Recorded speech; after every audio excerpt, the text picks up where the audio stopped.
Welcome to Blue Talks.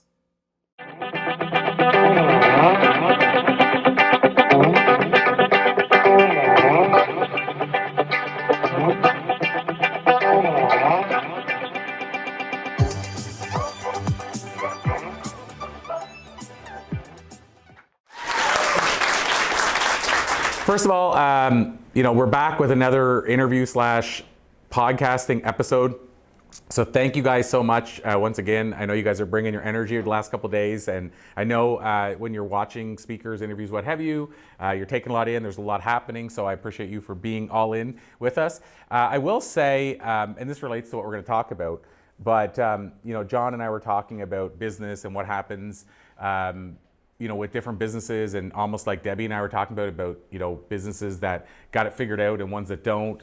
And I want to talk about what you told me, which is really powerful. But one thing, and John, you can talk to this as well before we dive in, because you've been in the expert and influence for space for quite some time. We were at a conversation last night when we were eating about, the question was, and Debbie talked about it in her talk as well today, why do some people who are maybe much more talented, much more wise, could help you change your life, a transformation, in a big way, not as well known? They're the best kept secret versus somebody else who maybe doesn't have it together, doesn't do a good job with clients. And I gave my answer, and of course it doesn't mean it's an absolute right answer, but I gave my answer last night, and it's what we've been talking about the last couple of days, is my belief is why is positioning. The people that are getting more clients that maybe not as skilled have positioned themselves or marketed themselves better to make them look like they're the people you need to buy from. And so starting there, I'd love to get your take on that. Yeah, well, I'm going to give the game away a little bit by saying that my publishing company is called Strategic Positioning Press. So there's so that probably tells you the answer. Yeah, I think positioning is huge and strategy is huge, and I think the two go together very, very well. And so if you want to position yourself to be successful in the expert industry or in any industry really, and to be able to differentiate yourself from your competitors, you need to position yourself within that industry, and in order to do that, you want to be strategic about it, hence the name. And I learned this the hard way, so I'll tell a little story if that's okay about how I screwed up and began to learn this myself. So, as you know, before I became an entrepreneur, I was a corporate lawyer.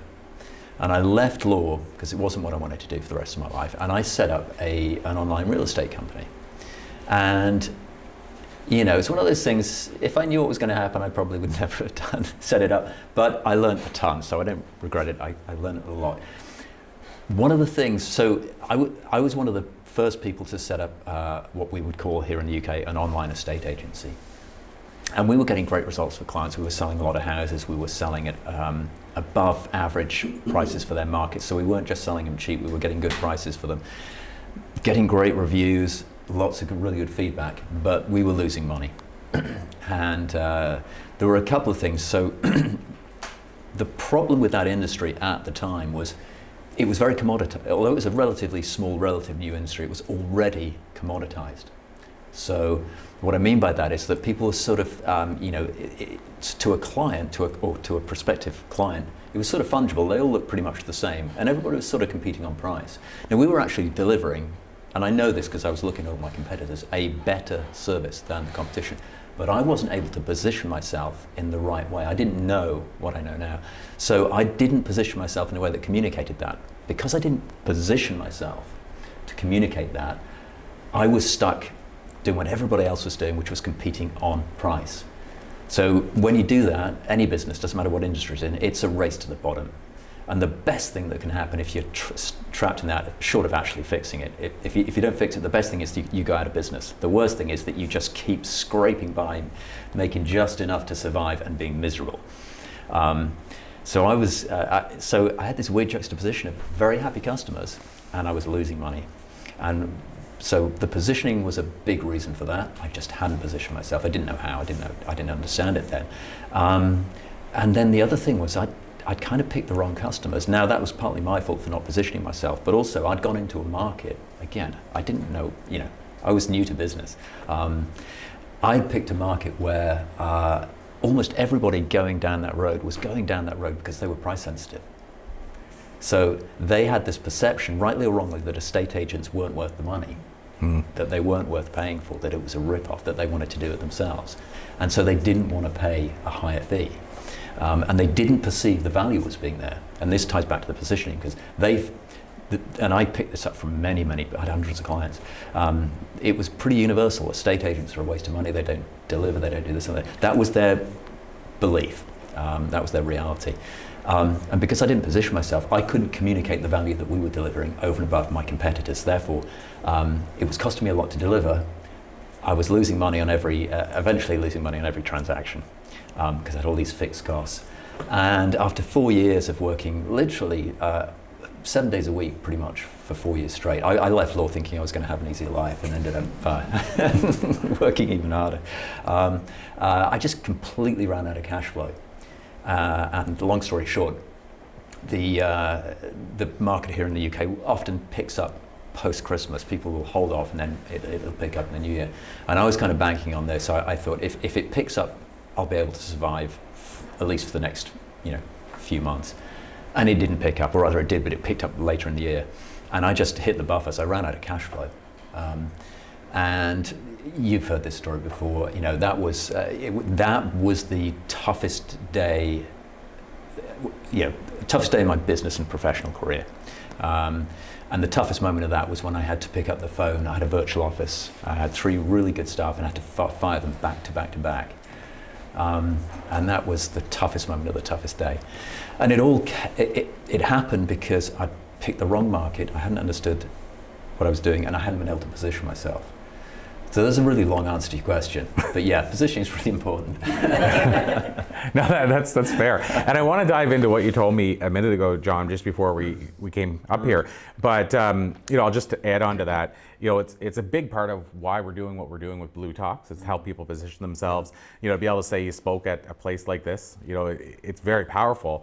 But then on top of that, one of the other things we do is we help people land TEDx talks. And it's the same reason. Yeah. I mean, we heard it yesterday, somebody mentioned she was talking to the world record holder of the most amount of TEDx talks, 11 TEDx talks he's done.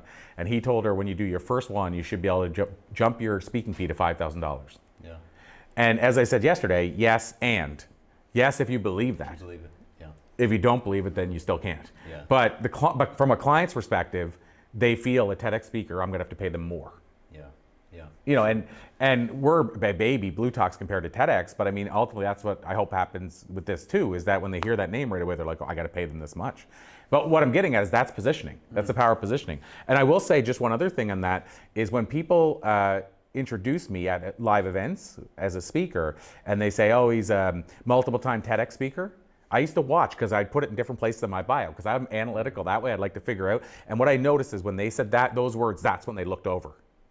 They heard the TEDx name.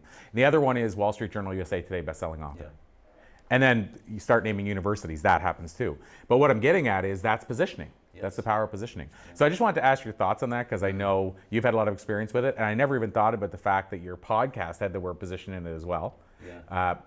I was publish, position, profit.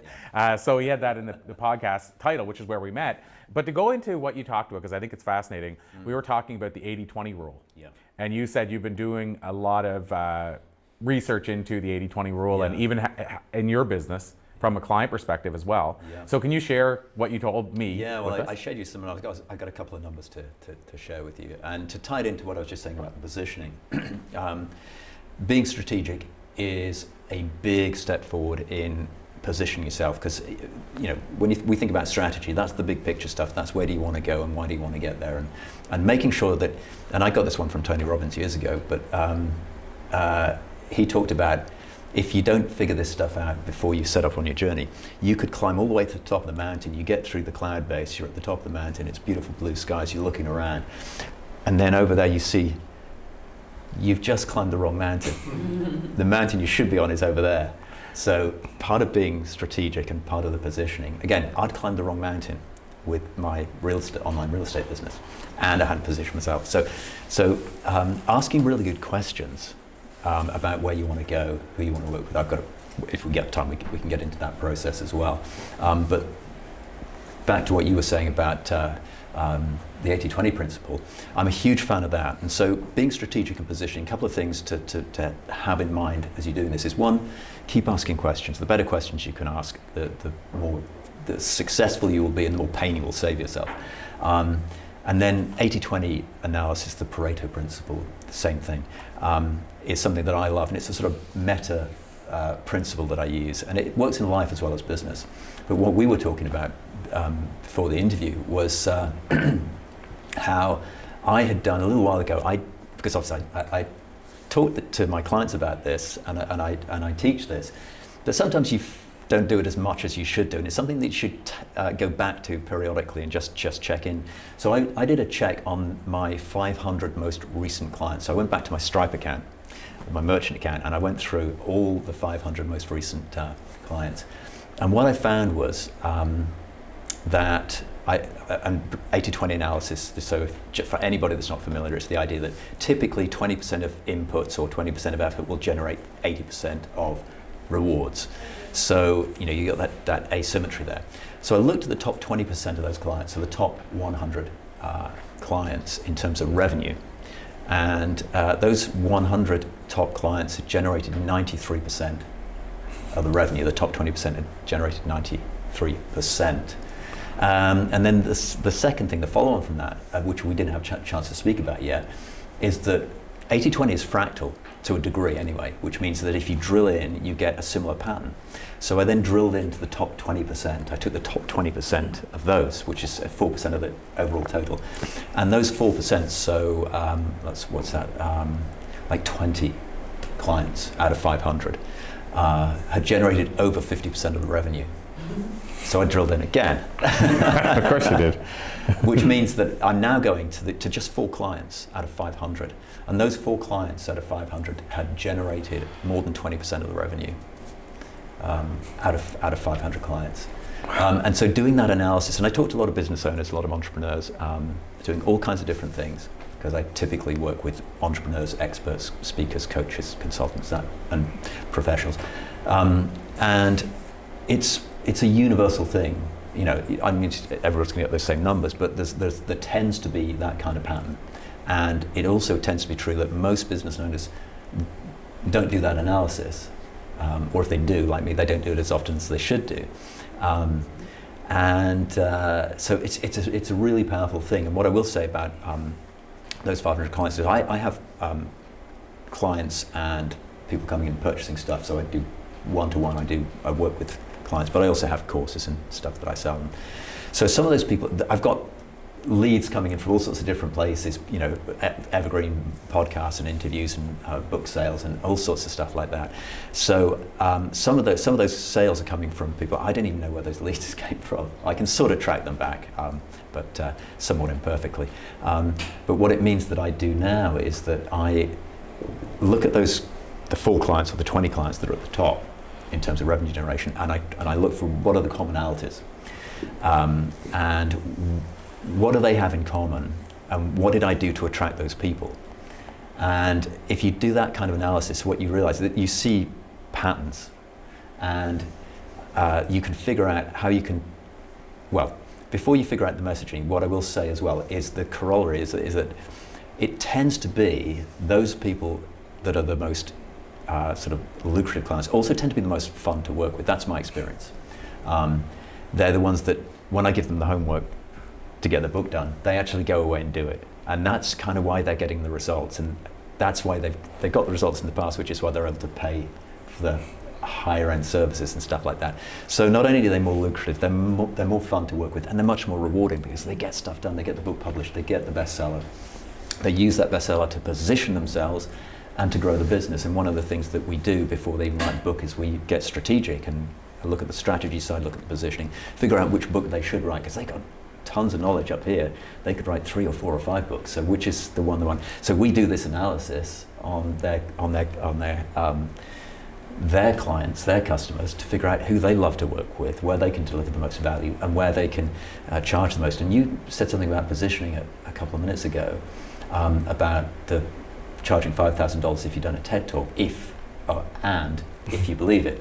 So part of the positioning is positioning in your mind. You've got to position yourself to you. Part of being able to do that is getting these things dialed in. If you know who the people that you work really well with are, that gives you confidence. If you know what you're going to deliver to those people in terms of how you can provide massive value, that gives you the confidence that you can deliver. You'll then create feedback loops. You'll work with more and more of these people, get better and better results with them, and that gives you that confidence. So it gives you the internal positioning and the external positioning as well. So I wanted to share those numbers because I think I've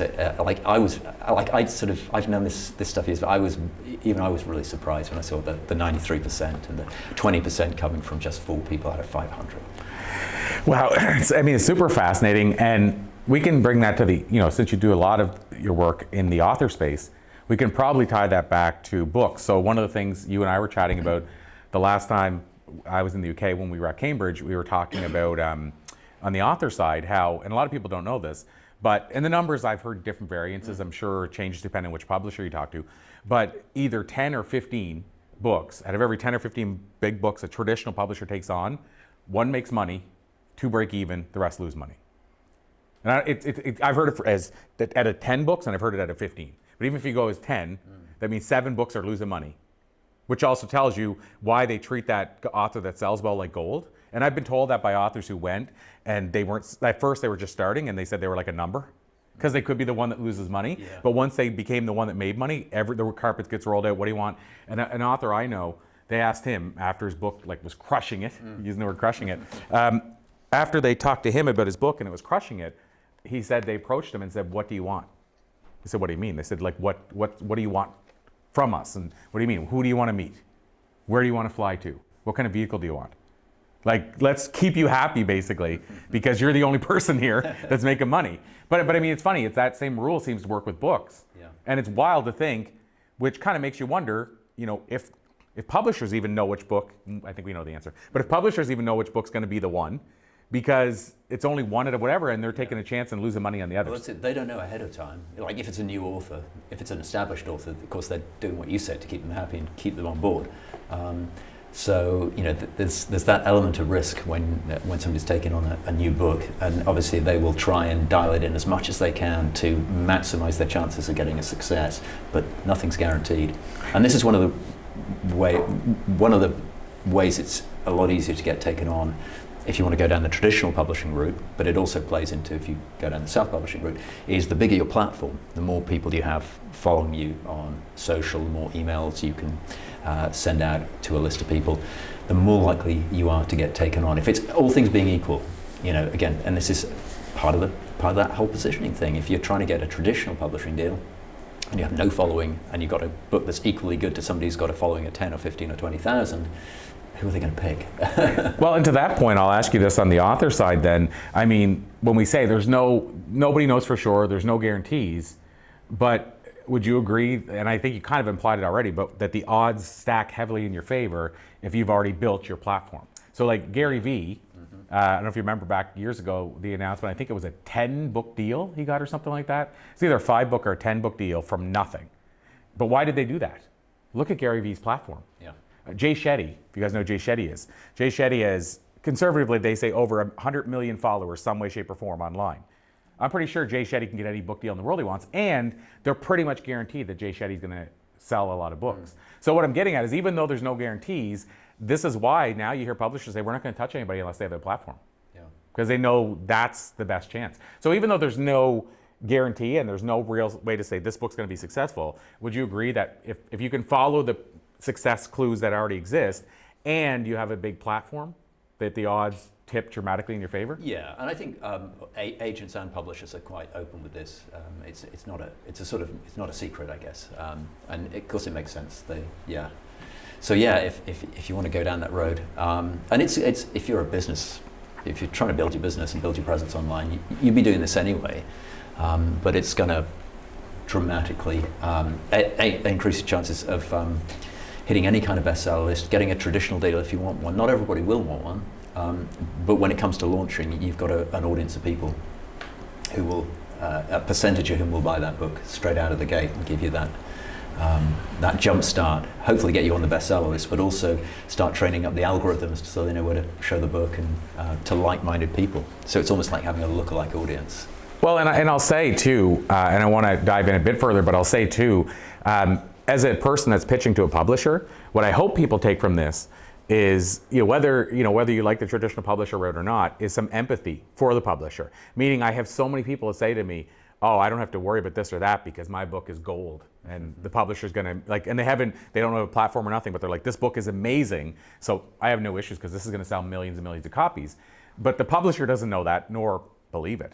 And so what I'm getting at is, but when you finally realize that most of the books they even take on with what they know and all the years experience lose money, you can understand why it's risky for them. And there's a lot of money, there's a lot of money lost to get to that one book that makes money.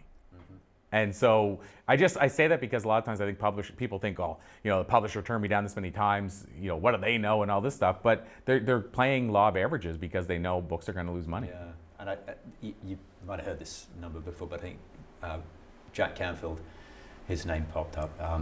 You said he was your first big interview. Yeah.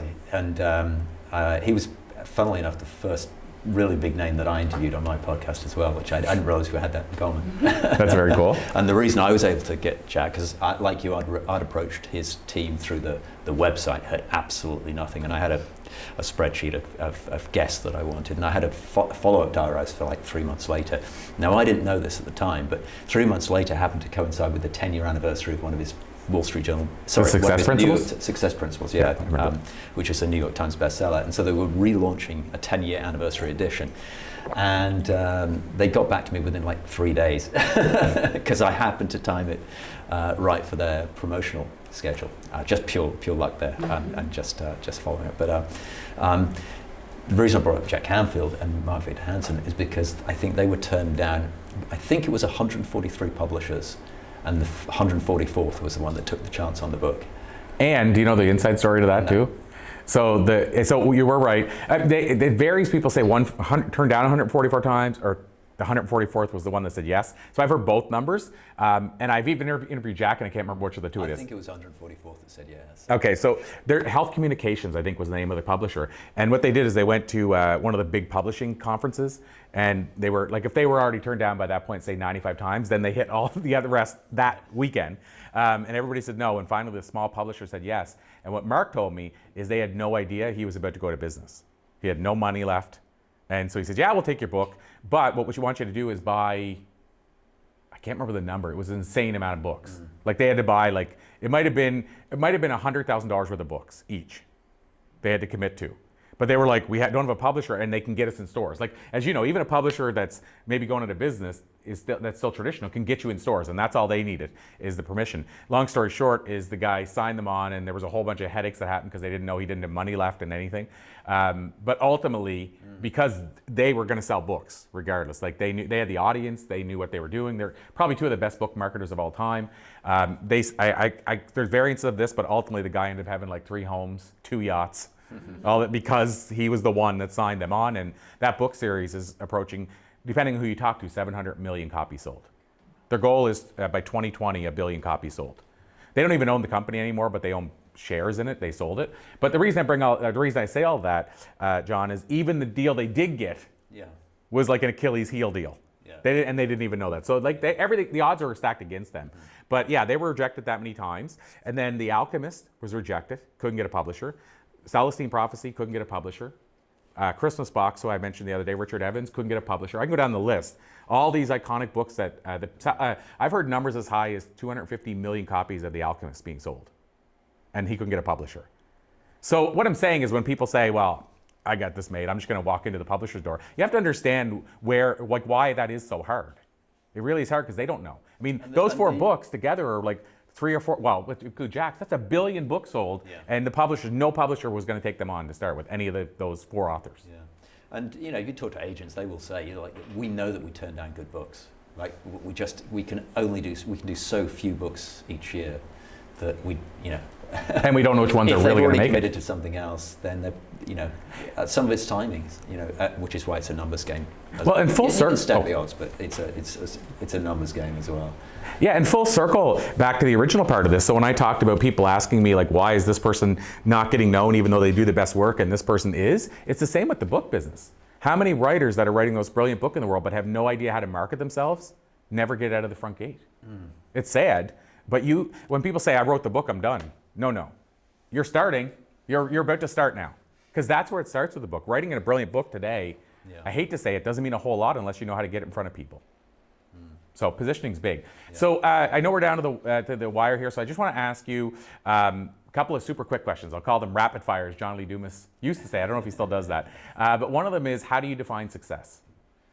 Gosh, success for me would be to,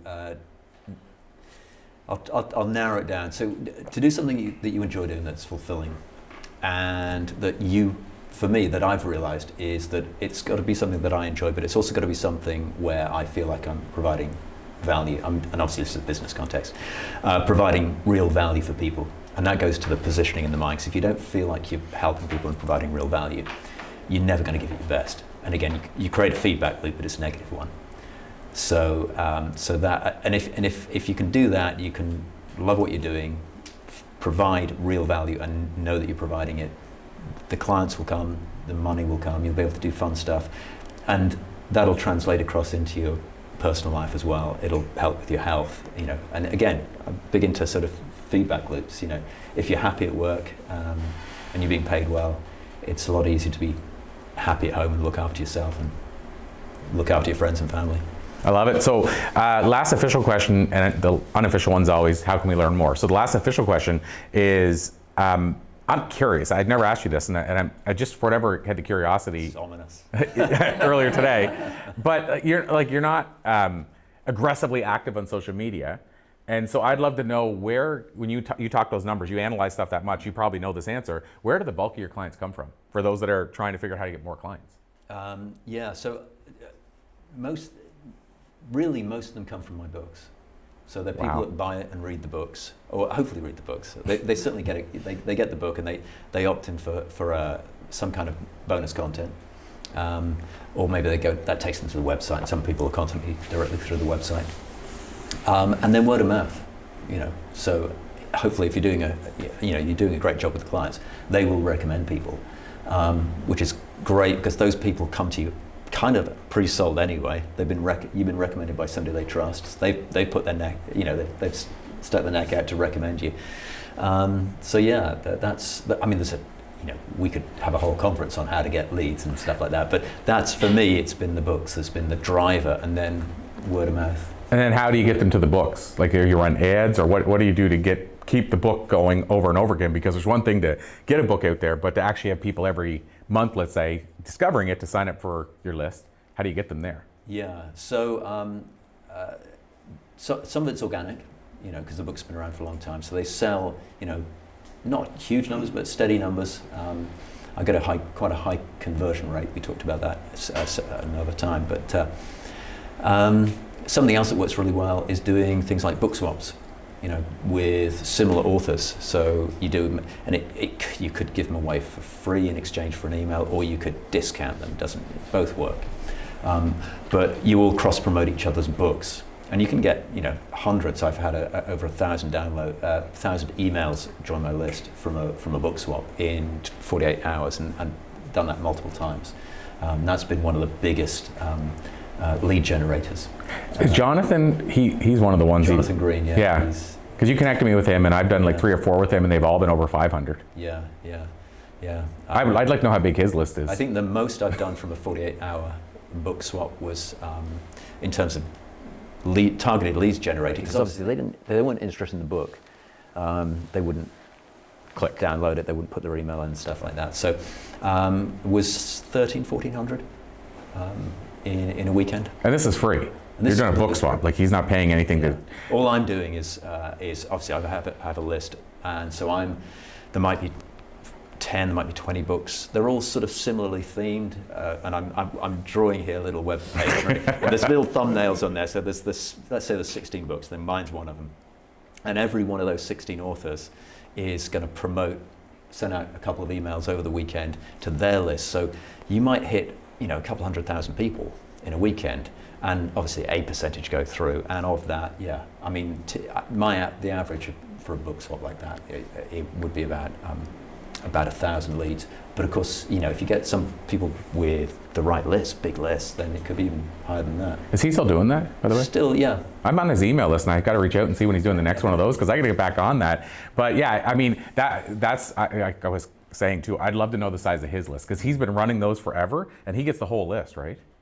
Each time he does it. Or does he only get the ones that sign in for his book? No, he'll only get the ones that sign up for his book. So it's set up so, I mean, there's a different way of doing it, but yeah, so it's set up so that you opt in, if you opt in for a particular author's book. So it's not like you put your email in once and get 16 books. You have to choose, you could go for all 16, but you have to sign up for each one separately. So you have to want that particular book to sign up for it. It's brilliant. It's brilliant marketing. So John, like I said, unofficial question, how do we learn more? If people want to connect with you, where do they go? Okay, thank you. Well, johntighe.com is my website, so it's JOHNTIGHE. I have a hard to spell surname, which is not great for typing traffic, but it's johntighe.com. Also, Amazon. My book on Amazon is Crush It With Kindle. I have other books, but that's the main one. So you can go to Amazon, find Crush It With Kindle, or go to johntighe.com, or email me at john@johntighe.com. Amazing. You made it nice and easy. I appreciate it. Thanks so much, John Tighe. Thank you. Always a pleasure. Great stuff, my friend.